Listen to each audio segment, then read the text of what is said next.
So you explain it here, Keane. What's about to happen? It's not that complicated. I'm going to talk about I'm going to pick my top 10 players for the season. You're going to pick your top 10. Ger's going to chime in and give out to us and tell us why we're idiots and when we're wrong. And you can go number 10. I'll go number 10. You go number 9. I go number 9. Does that all make sense? Or is there massive detail that we need to put in? No, that's fine. That's fine. I was stressing about this. It's actually more difficult than you think, isn't it? It is. It is. And I feel bad for... Yeah, I was at home doing this as well. Like Milos Kerkez, I'm like Milos Kerkez getting to my team of the season. But yes. Then I don't know if I'm putting my left back in a top 10 of the season. I had a couple of goalkeepers who I really thought deserved to be in, but I couldn't bring myself to bring a goalkeeper and put him in. Right, you go first then. Right, well, so I think you'll have a similar thing to me here, where we needed to have someone from Nottingham Forest in, and there was like 5 or 6 people they could have picked. And I ended up just going Chris Wood. And I know he scored 20 goals this season, played 35 games. I know it's kind of a bit nonsense. He's Chris Wood. He's 33 or whatever he is. But like, think about if he was 10 years younger. Like, if he was 10 years younger, we'd be talking about him like a 60+ million pound signing that we could have this year. Like someone like Gyökeres or not Isak. Obviously, Isak's a little bit separate. But what he did this year was phenomenal. And without him, Nottingham Forest would be nowhere close to where they are, I don't think. 10 years ago, he was spending a lot of time sitting on the Leicester City bench as they were scrapping for survival in the Premier League, being overshadowed by Jamie Vardy. God, this might end up being quite boring because I obviously had the exact same mindset coming into this, because number 10 on my list is also a Nottingham Forest player, and I couldn't decide whether to go for Wood or Sells or Morgan Gibbs-White, and I went in the end for their big centre-back, Serbian steel, Nikola Milinkovic. First season in the Premier League. It's pretty good, isn't it? He's 27, so he's not a kid. He's got about 60 caps for Serbia, so he's very experienced. They signed somebody who is well used to the rigours of playing top-level football. He rarely missed a game for Fiorentina over the last few years, but still, their season has been built on, obviously, Wood finishing on the other end in a rate which people didn't expect, but also 13 clean sheets at the back. He scored 5 goals. 4 of them were in wins, and... Every corner he is, you need to account for his presence. In saying all that, I think the other centre back, Murillo, is probably a better player. But Milinkovic over the course of this season was the one who I think stood up more 12 often. million quid they got. That's ridiculous. But they've spent a lot of money over the last few years, well, but they also managed to sign in the middle of that. Some of them quite smartly. Yeah. And Forest need to have a player for what they've done this season, and I think Milinkovic is more than deserving to be number 10 on the list. It's crazy how many players, like we haven't even mentioned Hudson-Odoi, Anderson, like the quality of that team from 1 to 11. They obviously haven't got the superstars, but well, they all had nice spells. Like Elanga had a great spell when they were really at their best that helped them through. Gibbs-White has been sort of consistent throughout the season, so it's not done for them yet. No, if they beat Chelsea, that means at worst they're going to finish 6th, and then they're just hoping that somebody else slips up. And let's see what happens with City tonight. I think my next one will actually be somewhat controversial, or not controversial. I'll just get criticised for it, I imagine. I put Declan Rice in 9th. You just copied my list. Exactly the same. Declan Rice, number 9. Wow. Well, what's your reasoning? Because my reasoning is I think he was been better in Europe than he has been in the Premier League, while still being very good in the Premier League. Well, I struggle to get involved in any vote and not put Declan Rice on the list. You just love Declan Rice. You've got a little... all your exes are beautiful. Yeah. Well, listen, having ensured he won that Ireland under-21 vote that time, I've got to back it up and say... He's gone on and had a fruitful career, albeit not in a green jersey. Look, they've been the second best team, and he's been their best player. Maybe Gabriel and Raya at times have pushed him close. And I think he's been let down by those around him, maybe not through their own fault, with Saka getting injured and Odegaard maybe the manager not getting to the same level as last year. Like, the problem for Arsenal is we sort of know, obviously, they're missing somebody who puts the ball in the back of the net. They do seem very reliant on having Saka, Odegaard and Rice all available, and if any of them aren't there, it just falls apart to too great an extent. But he's the driving force in that team. He's got a brilliant attitude. He's a natural leader of the group, turns up with some big goals. Okay, a couple of the big European games didn't go his way, and we saw the same at the Euros last year. When that happens, the criticism is quite severe. 9th.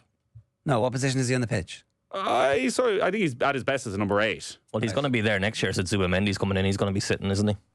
Well, we'll see.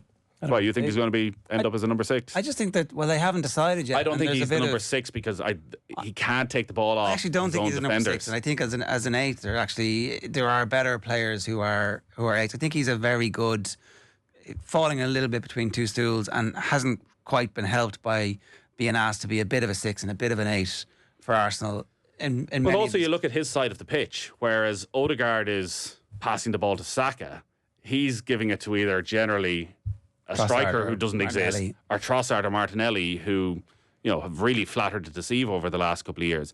But I think if he's the key link man on that side, Odegaard just hasn't been at it all season. Well, yeah. All right. Okay, so right, we're never getting this list done if we're I spending feel an like hour you on need the to go first first two. this time since we didn't break the spell. I'm going to go my first Liverpool player on the list, number 8, Ryan Gravenberch. So, first half of the season probably would have been a lot higher up this list. You got to remember where he was last summer. Sub. Yeah, didn't come to Liverpool in a good place, wasn't a regular at Bayern, was struggling to get his game at international level.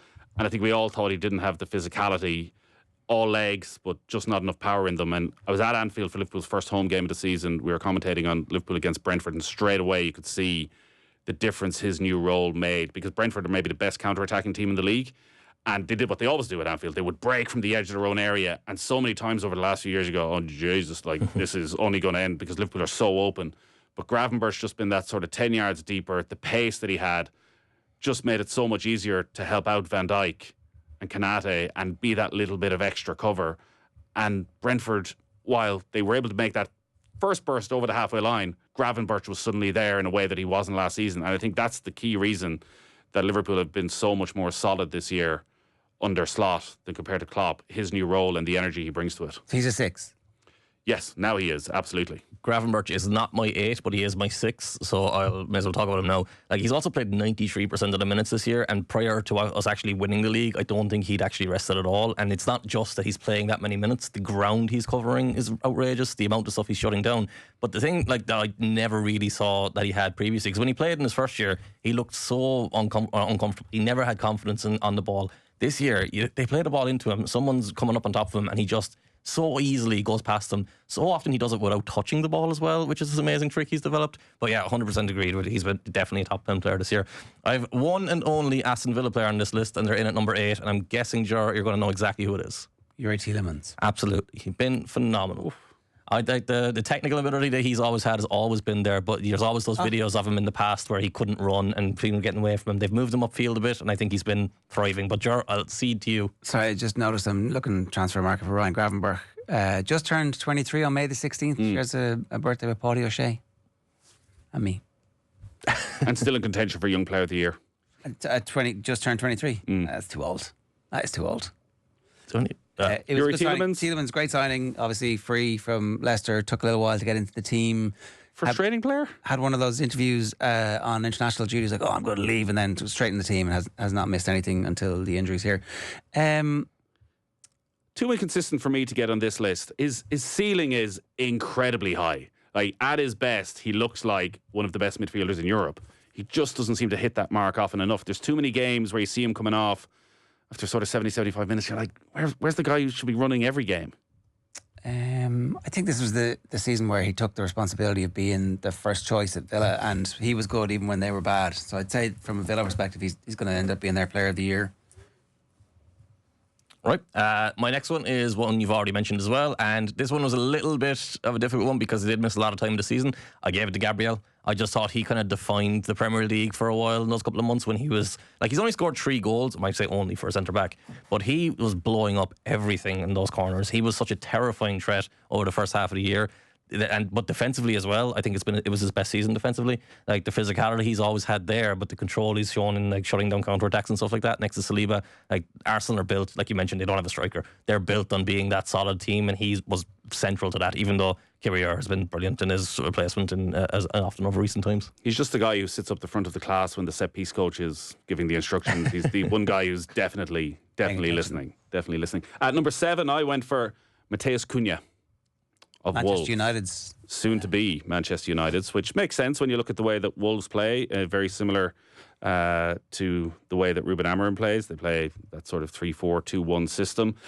Wolves have won 9 games while he's been available. And maybe that should have come into it. He obviously got suspended a couple of times and made his suspension worse by acting like a complete lunatic when he was sent off and not taking his punishment. So the 9 games he's won when he's been available and not suspended, he's scored in 8 of them. And actually, when you look through, particularly in the games that matter, at the start of the season and the midway point when they were really struggling, remember they didn't win any of their first 10 games.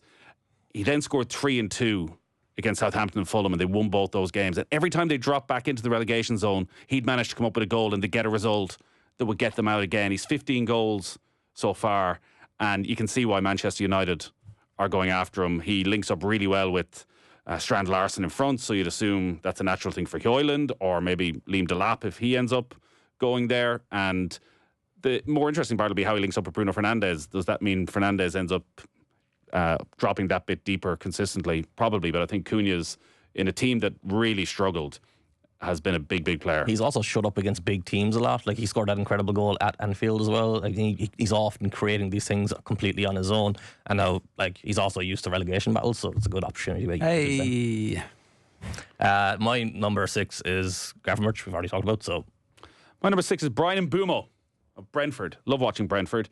He's got 19 goals this season for Brentford. it's pretty amazing. Johan Vissa's got a lot of goals as well, so you could have gone for one or the other. He has 5 penalties, so 14 from open play, but he's quite a selfless player, and his movement off the ball is just exceptional. I think he's just so key to the way that Brentford play, and going back to how good they are on the counter-attack.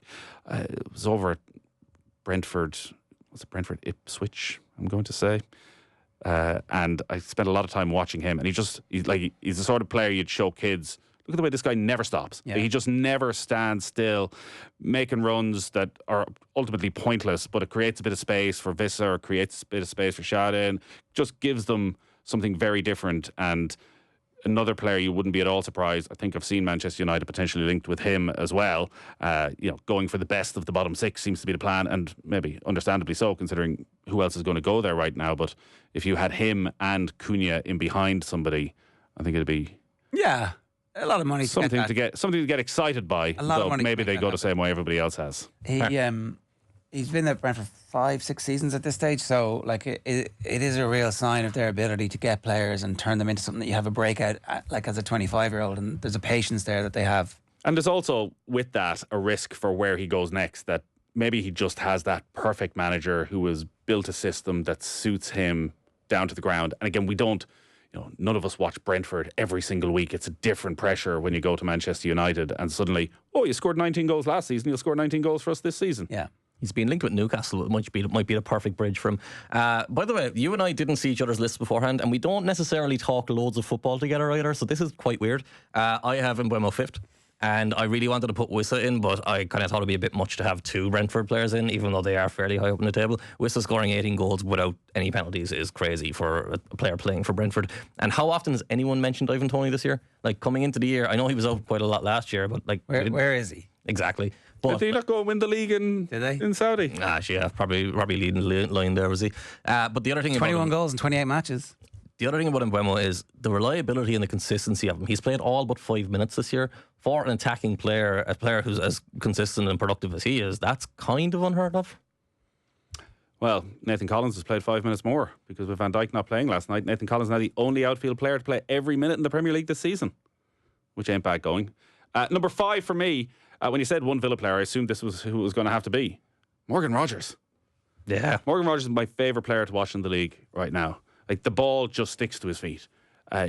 One of these, again, you wonder how Manchester City let him go. And City been linked strongly with Morgan Gibbs-White. Like, is that just a bit of, we don't want to be looking like fools by spending 100 million quid on this guy? And you can blame, so Begiristain is leaving, Hugo Viana's coming in, I'm fixing the errors of the fathers. 8 goals, 11 assists for Morgan Rogers, really good in Europe as well. It feels as though he's only going in one direction, unfortunately, for Aston Villa. It's been some But this is his first full season as well. Remember, he signed in January of last year, so this is the first full year. I think they could, so much depends on next weekend. If they qualify for the Champions League, it is a massive moment for Villa because they'll keep all those players that they want to keep. They won't be forced to sell. They'll sell a bunch of players. They'll sell Jacob Ramsey. They'll sell Martinez. They'll sell a few others that will get them through the unofficial accounting period of the 30th of June. And then they'll be able to invest again in the market and pay everybody the same wages. They'll pay Morgan Rogers exactly what he would get at Liverpool. And it feels like the right club from, again, with such a smart manager who trusts him and allows him to do that thing that, again, if you were to go back to Manchester City, is Pep Guardiola going to allow him that level of freedom on the ball? I'm not quite sure he will. So, yeah, you would hope that minimum he gets another season out of it. But, yeah, I've just been so impressed. Love watching him. Right, let's fly through these. Number 4 is Alexis McAllister, because he's just Liverpool's metronome. He's and to be honest, when we signed him from Brighton, I was kind of happy that's a good value deal. I didn't realise how good he is. He just runs Liverpool. Well, he wasn't as good last year as he is this year for Liverpool. He had a spell last season. All three of them sort of had a spell last season, but never together. No, but and it's the balance between the two of them and Gravenberch. To me, Gravenberch, Van Dijk, McAllister, and Salah are the foundation of that team. Salah's going to be footballer of the year, is he? Yeah. Oh, absolutely. I think our top 4 is going to end up being the same, because I also have Alexis McAllister at 4. So let's do it quickly. Van Dijk 3. No, Isak 3, Van Dijk 2, Isak 2, Salah 1. Yeah, the one thing with McAllister that he makes things happen. So Liverpool obviously aren't quite as rock and roll football as they were last year, and sometimes there's lulls in games, and he's often the one who just goes in and nails somebody. Or he comes up with this sort of 60-yard, spinning it with the outside of the boot, crossfield ball that everyone goes, wow, and suddenly the crowd's back into it and are excited. And he's got 5 goals. They always seem to be good goals. He just has that little bit of X factor, which maybe is understandable what he's done at international level, that he's able to hold himself in that way. The McAllister episode of Diverted is spectacular. The connections and the quality of the football family that they have. The family has a WhatsApp group where they all criticise his performance after everyone. If it goes well, we say well. If it's not, we tell him. I'm like, well, great, just ping in there, turn that over. Right, so give us your 10 to 1. So number 10, Chris Wood. Number 9, Declan Rice. Number 8, Yuri Tielemans. Number 7, Gabriel. Number 6, Ryan Gravenberch. Number 5, Brian Mbeumo. Number 4, Alexis McAllister. Number 3, Virgil van Dijk. Number 2, Alexander Isak. And number 1, Mohamed Salah. Give us your 10 to 1.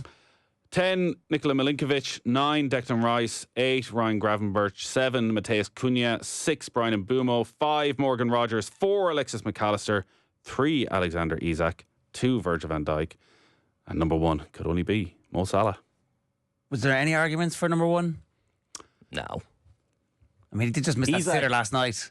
What? Isak would have been keeping pace with him until a month ago. A month ago, he's kind of fallen off a little bit. But Van Dijk or McAllister don't get in ahead of No, I think... Now, if he'd signed for Real Madrid or somebody... he wouldn't be top 10. I think Salah's had one of those seasons where he's lifted a really, really good team to a level that nobody expected. That's where he has been. And we see that every so often. It's probably, people talk great team, good team, where Liverpool right now, he's probably where Eden Hazard was with Chelsea, where Robin Van Persie was in that first season with Manchester United when they last won the league. A lot of really good players around it, but he was the superstar who just brought them to a place where nobody thought they could go.